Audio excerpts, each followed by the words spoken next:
Hey folks, thanks a bunch for tuning in to our podcast. I'm absolutely thrilled to be here today.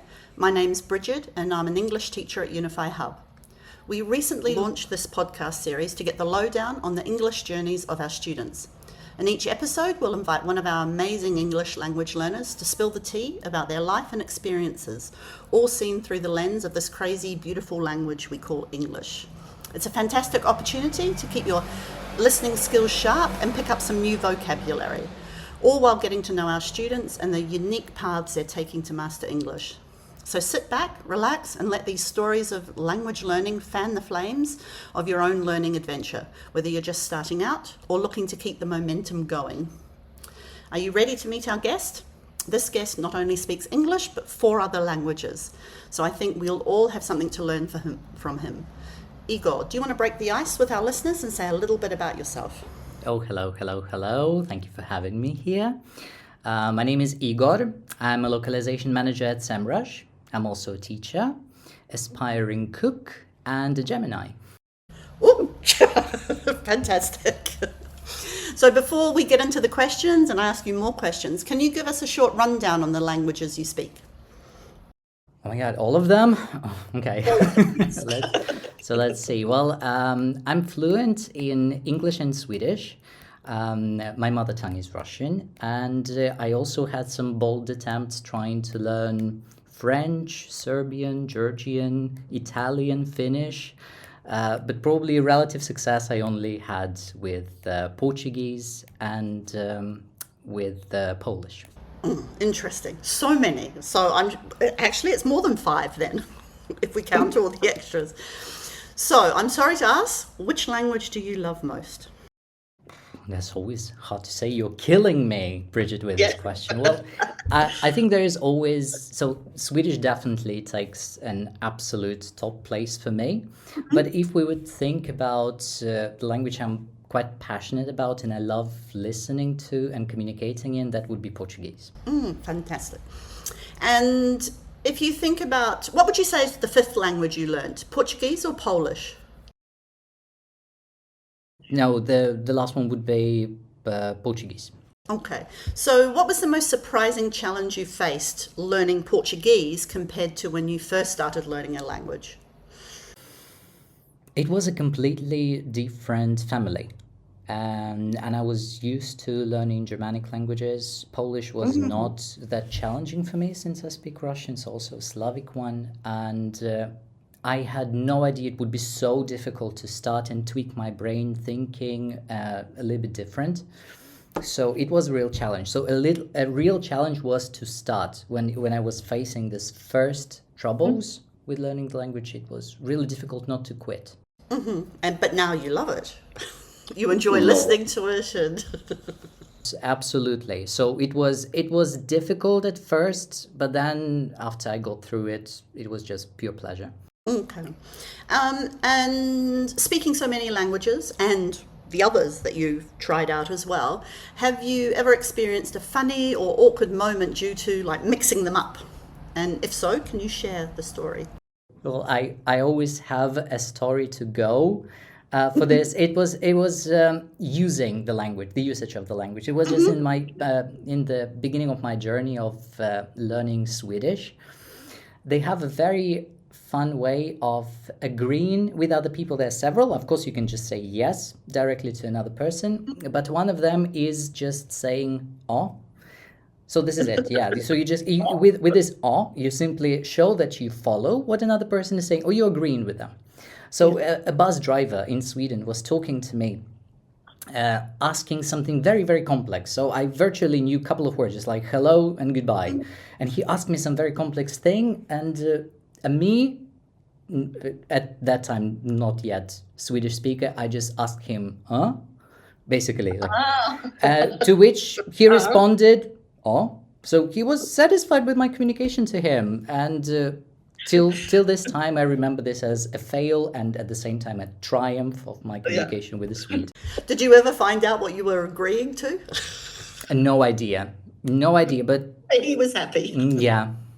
And if you think about, obviously when we learn languages, you learn a lot of vocabulary and grammar, but we're also learning about the culture. Yeah. So, what are some of the cultural nuances that you've learned through each language that you've mastered? So, the Polish, Swedish, English, and Portuguese. It's quite hard to come up here with example for each language. With Swedish, I'd say even this thing, this story with the driver, I think it demonstrates how much people, or how important it is for them to listen to one another and to react, because basically they do it to each phrase that the person is saying. So when the person is talking about something they are negative about, the person would also respond with the same emotion. The person is excited, they would respond with excitement. So I think this teaches empathy quite a lot. Yeah. In different languages, there's different way of addressing another person. We have a respected form, we have this Mr., Mrs. In Swedish, we don't. We just use you, a casual you for everyone. And it teaches you probably not to see everyone as on a different hierarchy. That's really interesting. So, yeah, these could be my examples for you. I don't know much about Polish, so anything culturally to do with Polish? Because I've spoken to a lot of Portuguese speakers before, because I've taught a lot of Brazilians, but I don't know much about Polish or any of the cultural nuances. I believe that for me it wasn't as much as culture shock. That's why I probably didn't pay much attention to it, since it's also coming from a Slavic country. I think that for a person speaker of another language, it would be more of a shock. That's why I probably haven't noticed. Okay, that makes sense. So, sort of staying in that kind of idea, how do you think speaking multiple languages has influenced your perception of the world and the way you interact with people from different cultures? And it might not even be with those languages, but just the way you travel and meet new people. Sure. You know how they say that learning each language, it gets easier and easier? I would definitely disagree with that. I think for me, for example, the fear of using a new language with a person, it never goes away. No, I'm always terrified of I would always tell my students, like, don't be afraid, go out there, speak to people. I'd be terrified to start. But of course, there are different techniques that you could use to overcome this. And what it actually taught me, learning new language, I guess what changed for me personally is the tolerance for a behavior that I would previously consider deviant. Okay. Because now you learn this benefit of a doubt. Because probably your first reaction would be that the person is rude. But in fact, then you think that, but what about this particular language, this culture, and this perspective? Maybe it is completely different. So yeah, learning this benefit of a doubt, like this automatic reaction to give yourself some time to process what is actually happening and judge from the cultural code of this country. So you just sort of take time to think first before giving any judgment, Yeah. I think that's very important and very interesting. So you've mentioned that you teach. So which of the languages, or which language do you teach, or which languages do you teach? English and Swedish. Swedish is my favorite one. So currently I only have the opportunity to teach Swedish, and I love it. And what context are you teaching?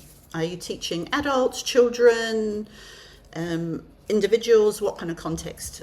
So currently it's a freelance. So it's whoever is passionate about learning the new language. Why not? We can do it. But previously it was the university students.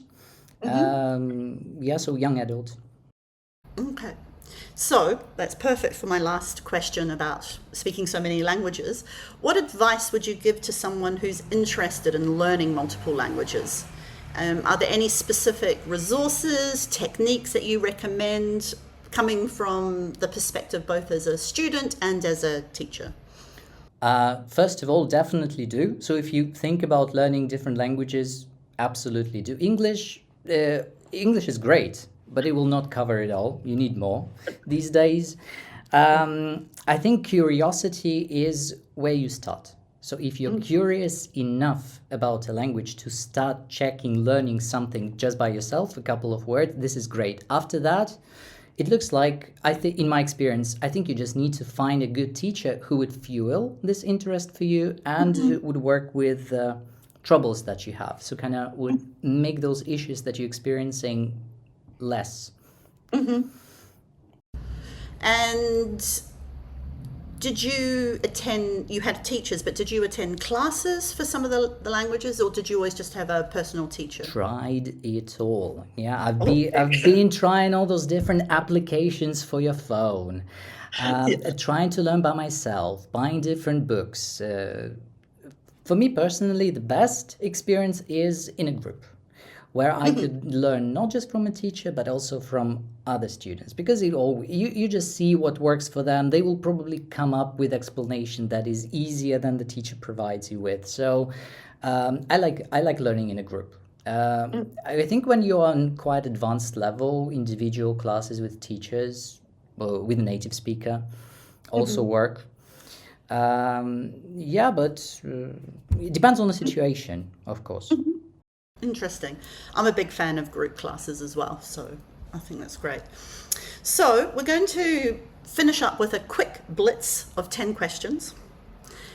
You can expand as long as you want. Ready. So despite your love of Portuguese and your love of Swedish, what's your favorite idiom, expression, word in English? I like saving words that I find or hear from people sometimes. So, and the one that I saved recently was eunoia. And this, I believe it's a Greek word, but how do you even spell it? Let me think. Eunoia. That would be eunoia. And the meaning is feeling of goodwill. Oh, lovely. Well, that's a very nice message to send out there. And it's summer. Your dream vacation spot? Clear answer here. Madeira, Portugal.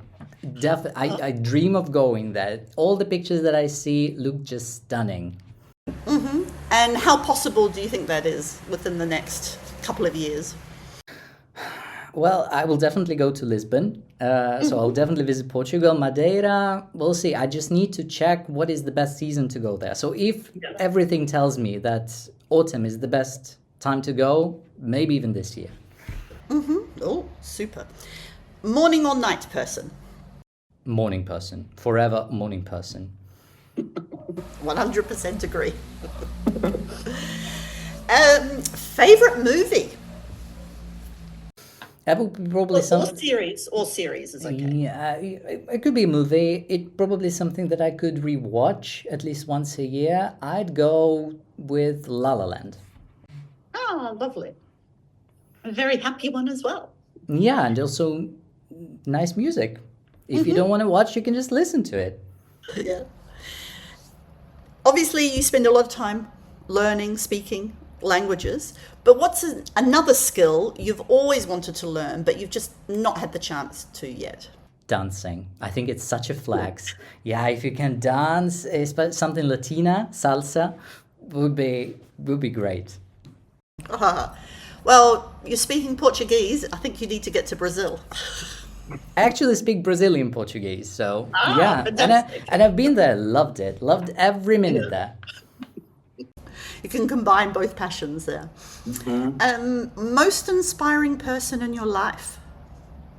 Not sure I can single out one person, but I would go with many of my teachers from school and university. Oh, nice. And moving away from the languages, thinking about work a little bit. What's your go-to productivity hack? Working with someone. I like a company. I think it's easier to start. It's easier to be in the zone when you're with another. You can get distracted. True. Yeah, I'd agree. But I think it's anyway. You have someone to share your experience with immediately. There's something that helps. Oh, yeah. I definitely see your point there. That's what I miss working remotely. Controversial one now. I want an add in here. British, American, or New Zealand accent? British made. But again, a British accent could be so different. Yeah, if we would specify, I would even say something going up north a little bit. Northern, okay, fantastic. And what are you dreaming about right now? It's the end of the week, a glass of wine, I guess. But adopting a dog. I would love to be a dog dad. Yeah. Mm-hmm. And you say adopting, so you're not too worried about a particular breed. You just would like to an adoption rescue dog. Yeah, I would even love a mixed breed. Why not? Yeah. And so we know about the 5 languages. You mentioned Italian, French, a few others. Next language, or do you want to perfect one of those? Perfecting and tweaking it a little bit. So I speak Portuguese, Brazilian version, and I would love to learn European Portuguese. Ah, okay. And of the others, which would you be interested in working on? That's a hard one. Georgian.